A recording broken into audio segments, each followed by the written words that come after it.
So, nagluto pala ako ng haris, mga kasarap. So, watch and learn. Ngayon guys, i-blend natin siya. Ayan. Medyo maliit yung blender natin. Makarami tayo dito ng pag-ikot, pero sige lang. Ayan.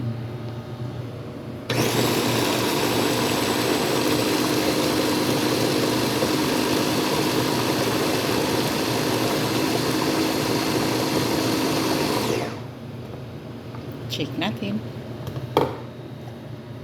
Okay, ayan na siya. So, makarami nga tayo pag-ikot. So, ayan guys, gamit tayo ng peanut butter, cooking butter.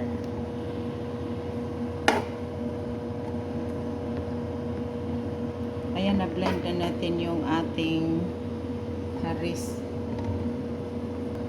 Patunawin lang natin. Ayan, matutunaw na yan.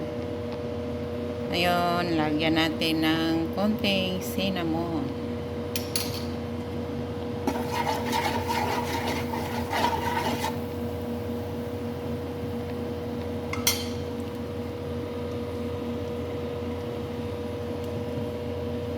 Buhos na natin yung ating blended haris.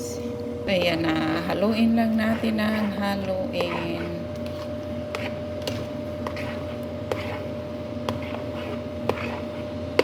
Ayan, magluto na tayo ng manok, mga kaibigan. So, magluto na tayo ng manok. Ayan, nilagyan natin ng buharap. Ayan, pinakuluan ko na itong manok ko, mga kaibigan. Lagyan natin ng cinnamon stick. Lagyan natin ng konting asin para may panglasa.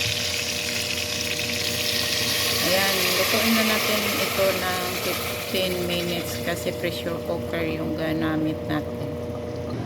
After 15 minutes, malambot na yung chicken natin.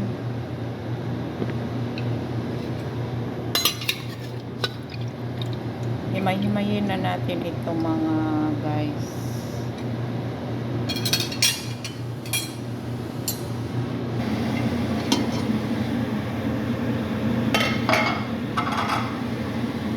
So, yung sabaw ilagay natin dito sa cherries. Yung sabaw guys, ilagay natin sa haris. Ayan, salain. Strainer muna natin. Gamitan muna natin ng strainer. So, ito na. Minsan kasi magkamali tayo sa pagsabi, no? Nasanay kasi ako magluto ng cherries. Pero ito ay hindi na cherries, kundi haris. Ayan, haluin natin. Ayan, pagkatapos nating hinimay-himay yung ating manok ay hiniwa natin ng maliit na maliit. So, ito na siya.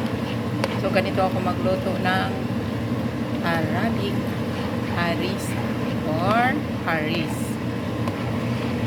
So, yun lang. Share ko lang kung paano ako magluto ng haris. Thank you for watching.